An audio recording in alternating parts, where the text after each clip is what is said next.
Well, good morning or good day. I know some of you are not in the Bay Area, so welcome everybody. Thank you so much, Peter. That was a great kickoff to our legacy discussion. My name, for those of you who don't know, is Beth Dupuis. I'm the Senior Associate University Librarian for Educational Initiatives and User Services in the library. I am also the director of the Doe Library, the Moffett Library, and our subject specialty libraries.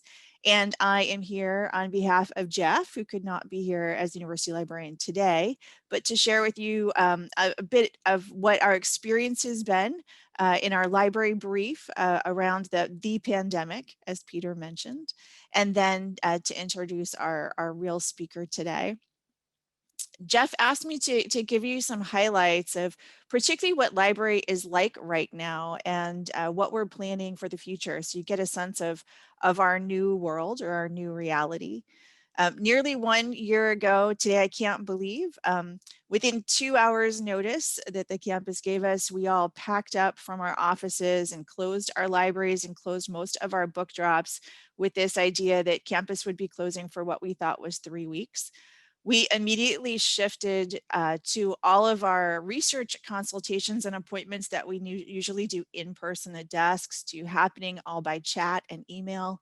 We shifted all of our visits that we do to course classes to do instruction online. Some of them were live over Zoom. Some of them were flipped classes with assignments. Some of them were video recordings.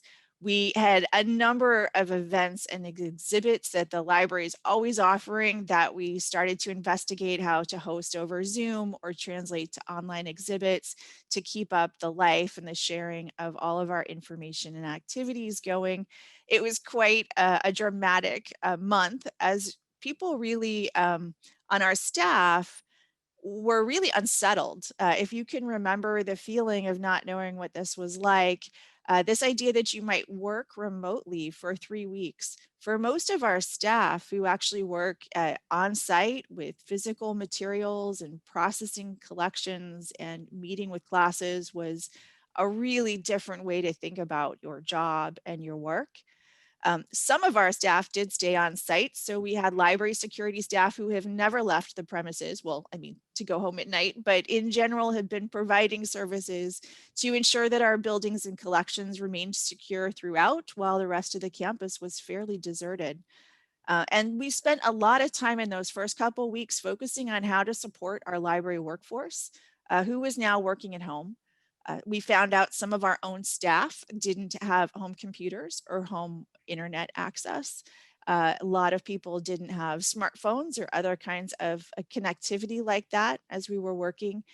Many people are living in places that are fairly small houses with families and children that were all now sheltering in place together.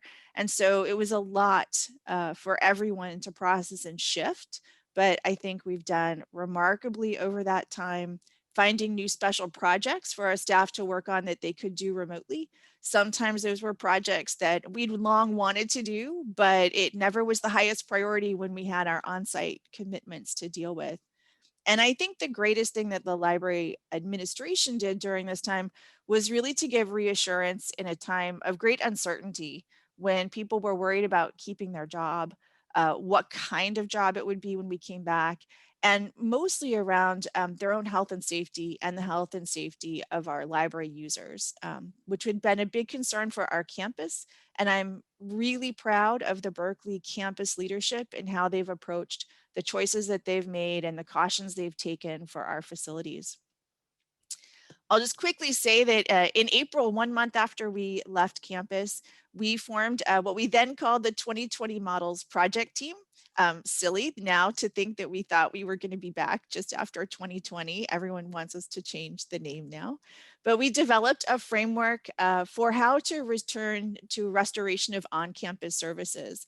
And we called our project, we designed it in chapters. Everyone else had phases, but we're a library, so we designed our framework in chapters. And we had 5 chapters to our plans. And each of those had particular environmental factors that would shape when we could move to a new chapter. And we had told our staff that we could move forward or backward, rereading a chapter if we had to, if circumstances required it. So starting at the end of June last year, we moved to chapter 1. And that's where we went from being fully closed and completely remote to starting to check in the materials people returned in our book drops. So for about 3 months, they all just sat in book drops and we cleared them out. We developed a process for quarantining items and sorting out how these libraries would be kept for the day that we could actually get in our buildings. At that time, we actually couldn't get into any of our buildings on campus. Most of our libraries are actually internally in a building that has a building manager other than the library. And so it's actually very complicated when the campus is closed to get into those locations. We also weren't getting any mail. If you remember those days when campus was closed, everything we'd ordered from all of our vendors from around the world were piling up at other locations and other post offices or off-campus places. So we weren't even receiving things at that time. So chapter 1 got us to really basic services, working on site and setting up our physical workspaces for all of the social distancing requirements that campus had. We fast forward then to the beginning of that fall semester, and at the end of August, we started chapter 2. And chapter 2 is pretty exciting for us. That was when we began our contactless pickup service, which we call OSCE Express. We'd figured out a way to let users request the items that they wanted from our shelves, and we page them from our other campuses and deliver them for pickup outside of Moffett Library. It's a great service and it's kind of fun to see when I've gone to campus to see the people in line who I know from faculty and students who are very excited about getting print books still in this environment. We also started special research appointments at Bancroft Library and Moffett Library for people from the Berkeley community to get access to what we're calling essential research activities. So people who needed to get access to materials on site, whether on microfilm or from our special collections, were able to do so. And this was particularly important to graduate students in our faculty, but also some of our undergraduates as well. And we also started a course e-reserves process where we digitize on demand all the required readings for courses. So instructors who were requiring readings for classes that were now all happening remotely, we got that material either from our shelves or by ordering it and digitized material that wasn't available as an ebook and put it up through the HathiTrust Emergency Temporary Access Service.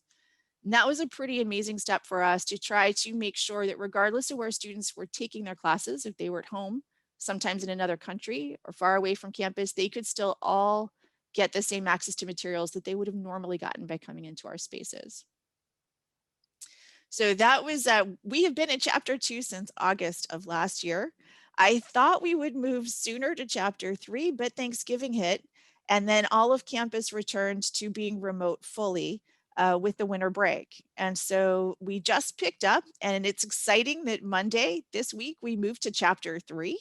And our big introduction in chapter 3 is an opening of Moffett Library as a study space for students to reserve seats for blocks of up to 3 hours every day for socially distanced spaces that are all cleaned regularly and following all the health practice protocols.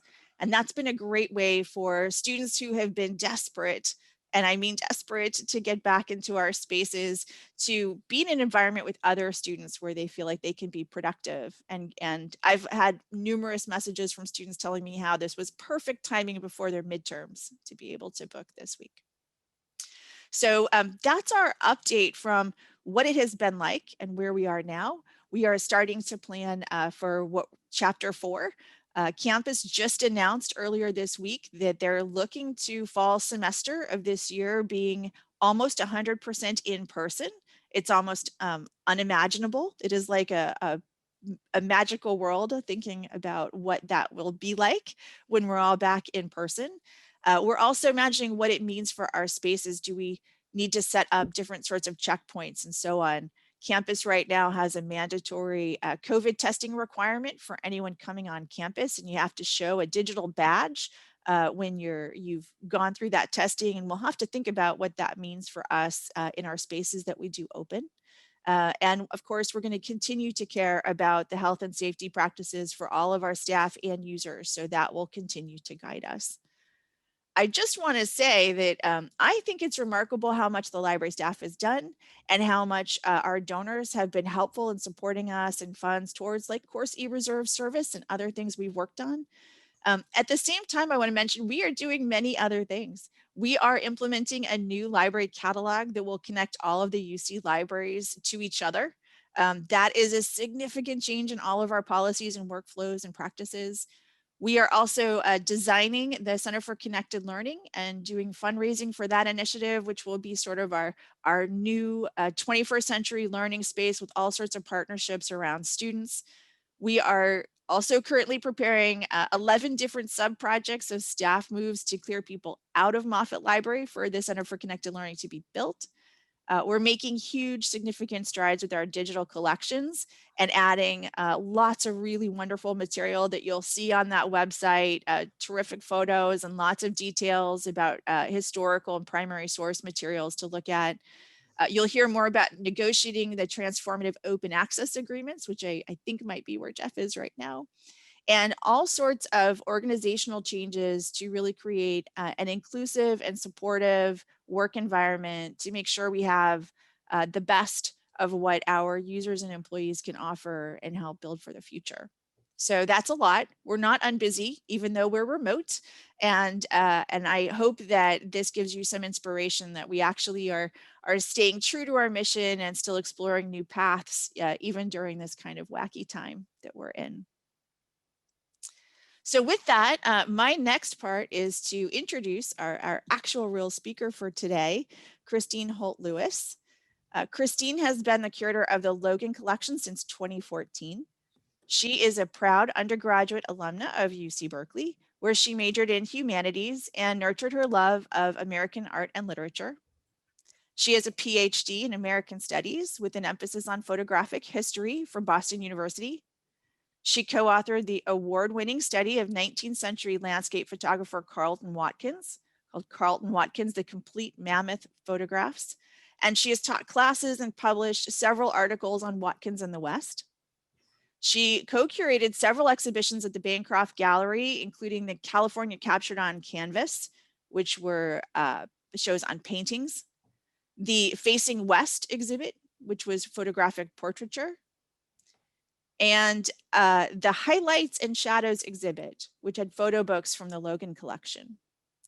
Through her scholarly work, she's mostly focused on the American West, working with the Logan collection and expanded her interest considerably, including identifying early photographic processes, the history of photo books in the US, and the evolution of documentary and photojournalism. Most recently, she contributed an essay on women's photo books in post-World War II period for a forthcoming book, What They Saw, Historical Photo Books by Women, 1843 to 1999, to be published soon. She enjoys sharing treasures of the Logan collection with students on campus when we can be on campus and with photography lovers worldwide. And with that, I welcome you to introduce you to Christine.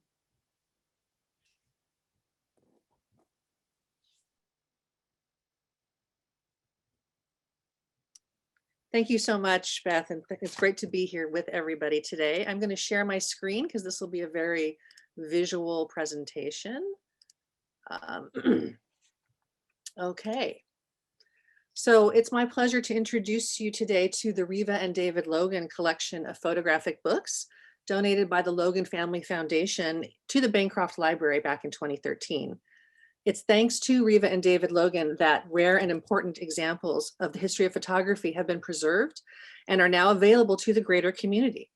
We at Bancroft are especially grateful that this collection came to UC Berkeley, a world-class public institution, where the books will be continued to be available to students, scholars, art lovers, and really anyone interested in photography, and they will be available for generations to come.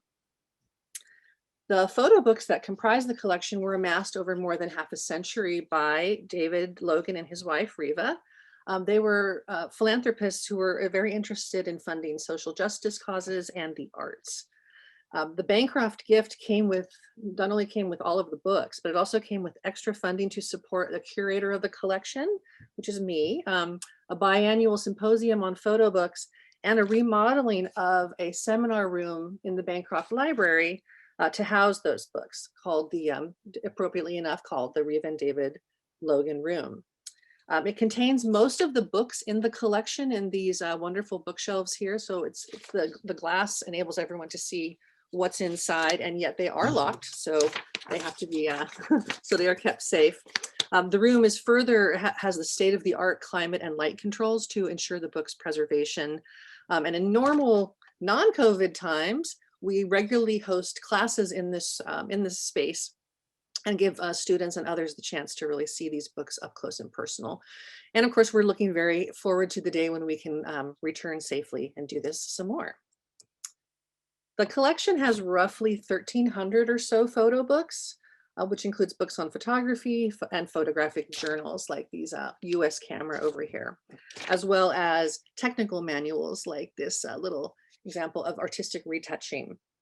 The collection is very strong in rare 19th century photo books, fine art photography, documentary and photojournalism, and portraiture.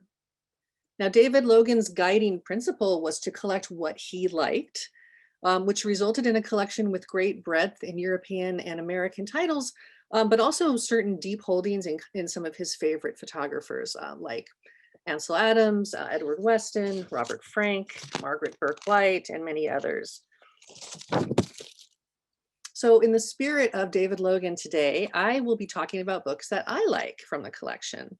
I'd like to look at a couple of important photo books from the 19th century, especially kind of two that really emphasize the classic art versus document debates that would grip photography for the decades to come. And then I want to focus on the 1930s as kind of a real zenith of photo book publishing. There was a plethora of books published in this period that really pushed the boundaries of what photo books could do, both artistically and socially and culturally. And then we'll conclude with two of the most significant photo books of the second half of the 19th century by Robert Frank's The Americans and Henri Cartier-Bresson's The Decisive Moment. So the debate over photography status as a fine art began in the 19th century and as I say, grew more and more passionate by the turn of the century. At issue was the question of whether a photograph was simply a mechanical record or a document of a person or event, or was it a expression of artistry capable of imparting truth and beauty, or could it possibly be both? We can see the genesis of the art argument in this wonderful 1886 book by Peter Henry Emerson, an Englishman, in collaboration with a writer, T.F. Goodall, entitled Life and Landscape of the Norfolk Broads. Emerson made very delicate, soft focus pictures like the one that you see here on the right, almost romantic images of a way of life in the Norfolk Broads that was in danger of changing and kind of disappearing altogether. And while there's a certain element of documentation of the people and the land, he really promoted the idea of naturalistic photography. He was interested in what photos and photo books could do. And by naturalistic photography, he meant that photographs should imitate nature and especially imitate human vision. So he believed that when a person looks at an object, they focus on that, you know, with real clarity, but everything surrounding that object becomes more indistinct and hazy. So in his pictures, you really do see the emphasis on a certain subject, like the couple in the rowboat here, and then the marshes and the water and the background sort of just become more indistinct. His colleague to the north, Thomas Annan up in Scotland, had a different kind of agenda. He was hired by the city of Glasgow to photograph the buildings, the streets, and the alleyways of some of the worst slums of the area before they were torn down in a sort of a 19th century version of urban renewal. Interestingly, when he encountered people, as he often did in these areas, he just sort of let them stay in the picture, even though they weren't supposed to be part of it. So sometimes when you're looking through the book, you see images like the people, you can see a couple of distinct figures here, but then sometimes you see these indistinct kind of ghostly smudges of other people that are, these look like little children who are not standing still for the camera. And in so doing, there are many of these kinds of pictures in the book. And he sort of inadvertently created one of the first social reform documentary projects. This book was actually first issued in 1877, and this is a later 1900 version. But His approach to the people from a respectable point of view, with a neutral eye and kind of a beautiful sense of composition, would influence a lot of documentary projects into the 20th century.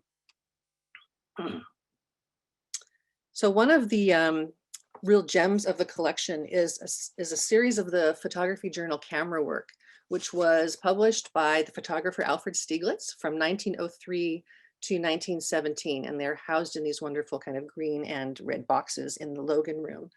And what is amazing about these two sets of Camera Work is that we have every single copy, all 50 issues, and we have all of the images inside the journal.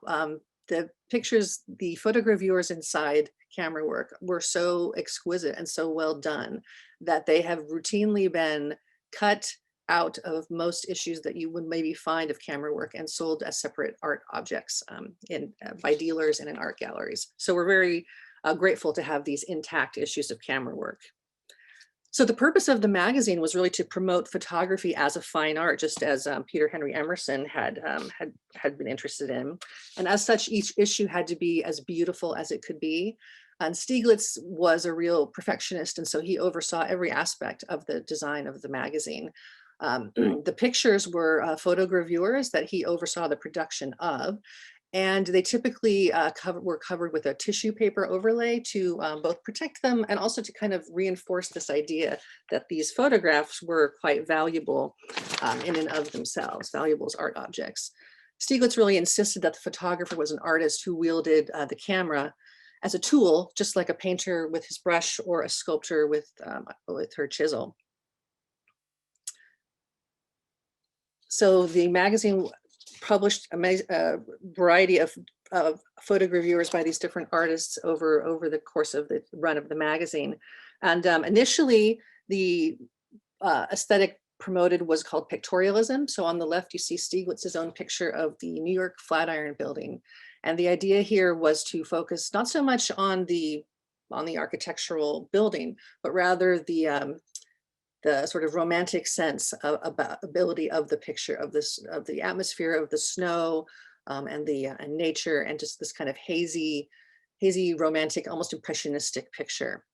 But by the end of the magazine's run, during the war years, basically, the magazine kind of switched gears, and Stieglitz was much more interested in promoting the work of modernist photographers who liked the kind of clarity that a photograph could bring.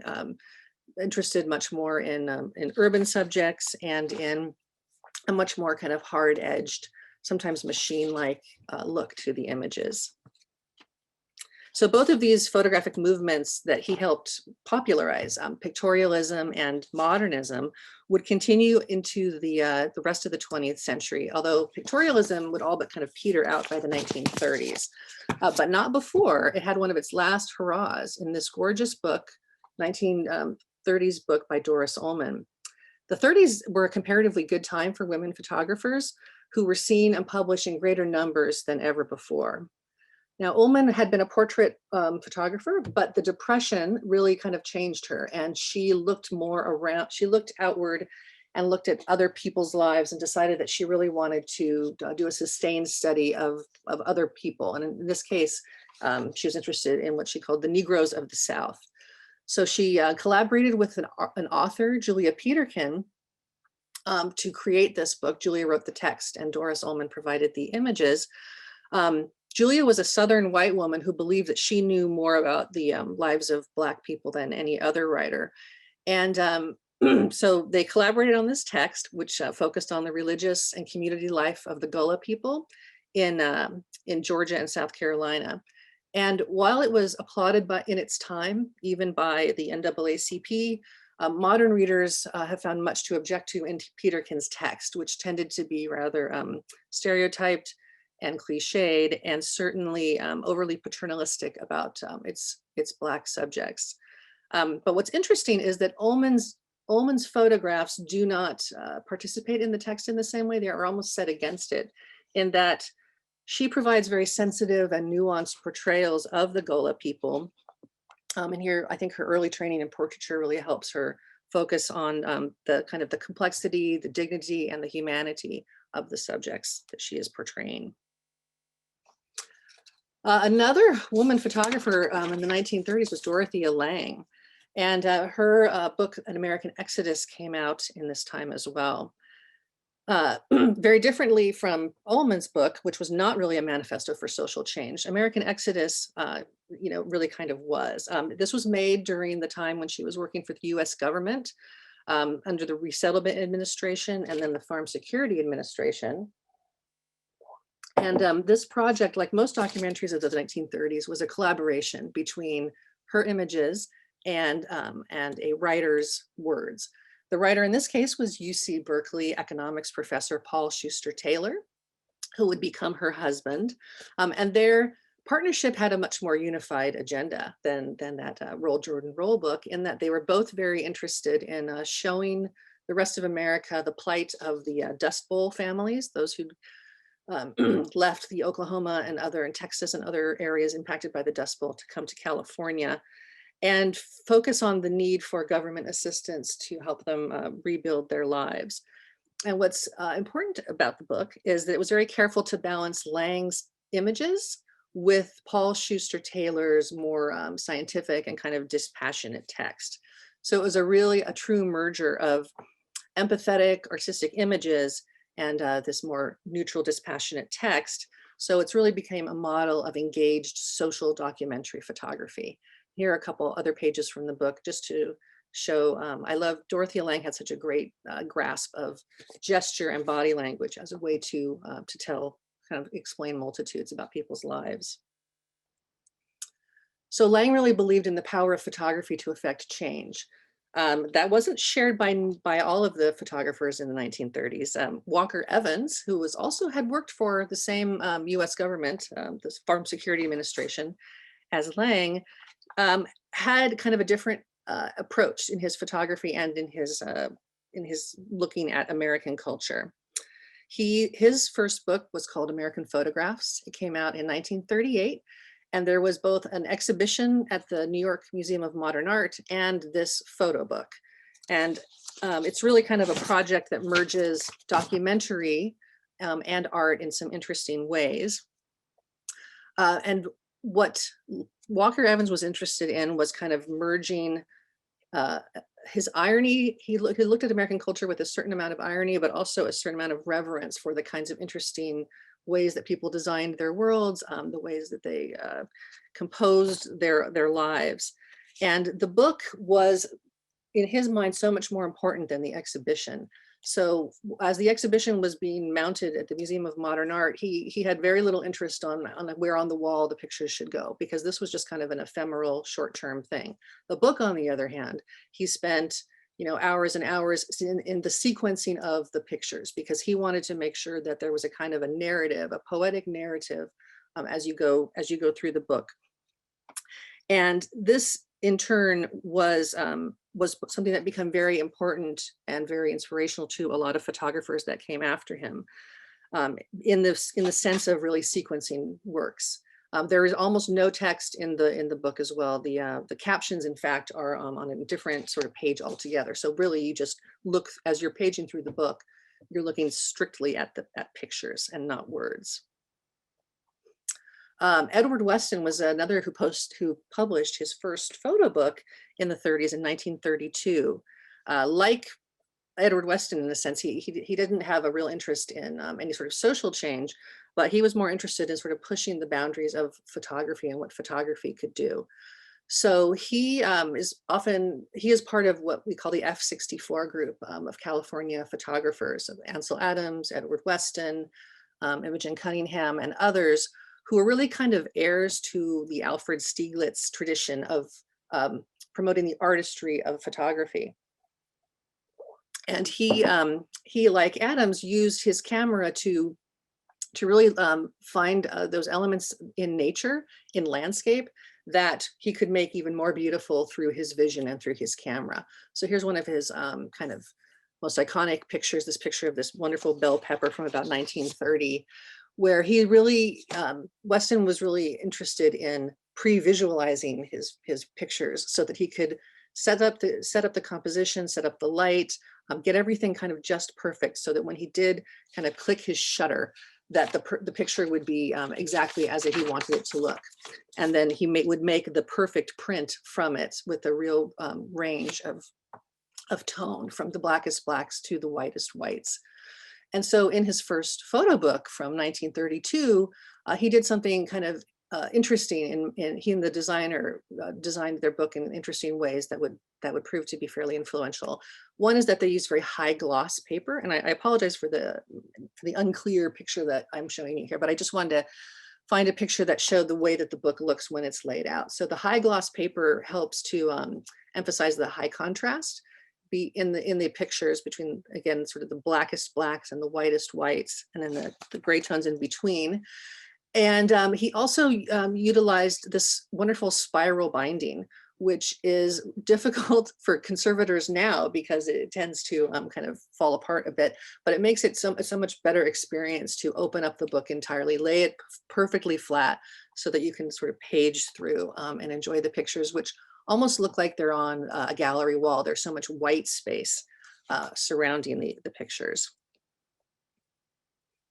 So meanwhile, in Europe, photographers were in the same period in the 1930s, they were much more experimental sort of than their American counterparts.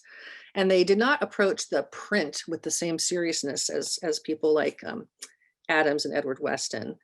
They were less interested in portraying an objective reality and more interested in visualizing the subconscious through kind of surrealistic juxtapositions, like this wonderful Man Ray cover from his book, Photographs, 1920 to 1934 in Paris, using double and triple exposures, like you see here with the woman and her accordion, extreme close-ups that you like on the farthest right here.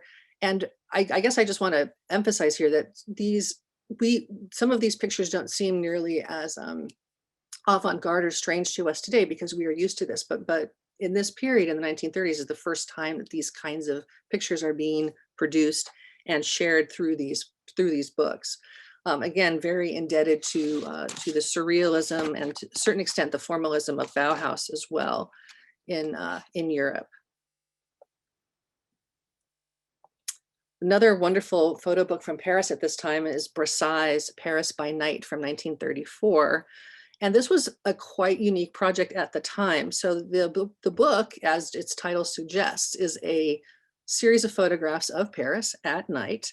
And it was the first time anyone had engaged in such a project, in a sustained study of night photography.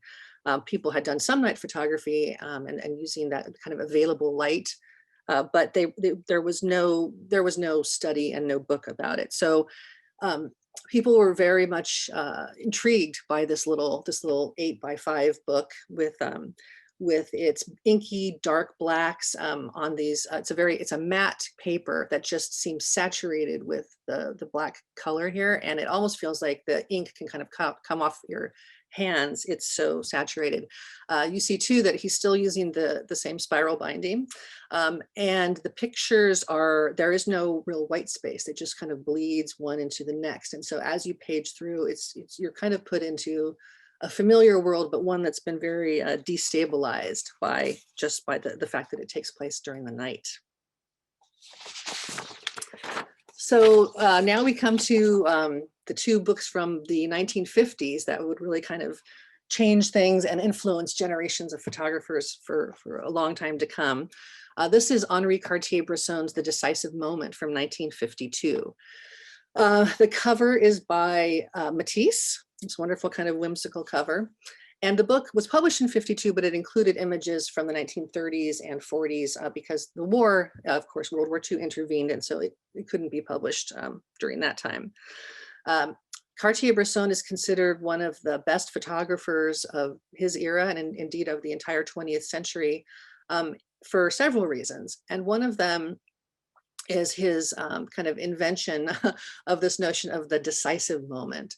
And what he means by that, well, here's what he said. Here's how he described it himself. He said, "To me, photography is the simultaneous recognition in a fraction of a second of the significance of an event, as well as the precise organization of forms which gave that event its proper expression." So this picture from Seville, Spain, I think beautifully emblematizes what the decisive moment is. So he's taken this picture of this sort of bombed out area with all of this rubble. The entry, we are brought into the picture through this broken kind of entryway, and we see the children who are kind of balanced, forming a nice balance of shapes of one another in the lower left and the upper right.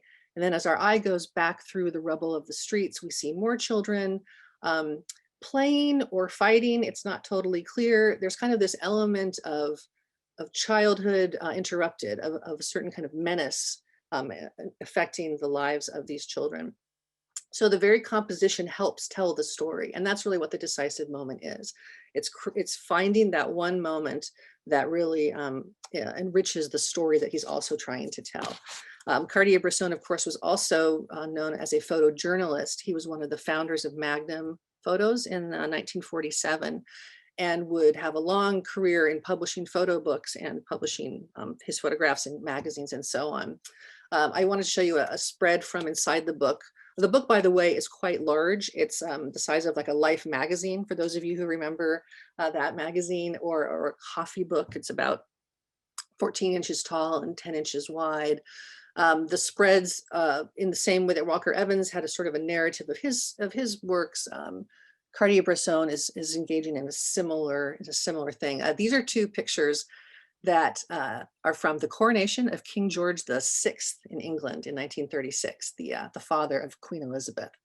And what I love is kind of the humor and the humanity that he brings to his pictures. So the picture on the left, these two gentlemen are hoisting up this woman who is trying to see, but the light is catching her eyeglasses in such a way that it looks as though like she won't be able to see anything, the way that her glasses are kind of opaque like that. And then on the right, this group of people have been waiting for hours. Oops, sorry about that. Waiting for hours to see the king and see the royals. And it was all too much for the one fellow who sort of fell asleep amongst the newspapers. So all of that waiting is in vain, and he will miss the event. And it's this kind of humor that really, I think, also helps elevate Cartier-Bresson's work and makes it very popular, and really combines that kind of art and reportage together, kind of a real merger of art and document. His contemporary was the Swiss immigrant Robert Frank, who emigrated to America in the 1950s and received a Guggenheim Fellowship, in part sponsored by photographer Walker Evans, to photograph American life and culture, the highways and byways of as he crisscrossed the country in his car during the 1950s. The book would be published first in France, and the Logan collection has a wonderful, I'm so sorry, wonderful example of this French edition, which looks quite different from the American edition on the right in its cover, but the inside of the book, the sequencing of the images is the same, although the French has a great deal more text than the American. When the Americans was first published in the United States in 1958, it was actually a bit of a failure. Critics and some photographers, including famously Ansel Adams, hated it. They hated Frank's take on American culture, which they saw as excessively critical. In this cover photograph, you can see this wonderful picture of a trolley in Louisiana, which really gives visual form to the whole concept of Jim Crow and segregation, as these people are sort of separated in these different parts of the trolley. And they also really hated his whole aesthetic, which was kind of more of a snapshot aesthetic.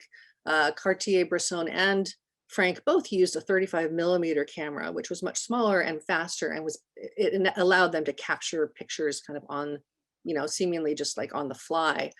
And Frank was really, he didn't like the kind of compositional style of people like Cartier-Bresson or Walker Evans, for that matter. He liked to capture a more kind of loose, messy, kind of grainy pictures that focused on this sense of just capturing little bits of life as he passed it in his car.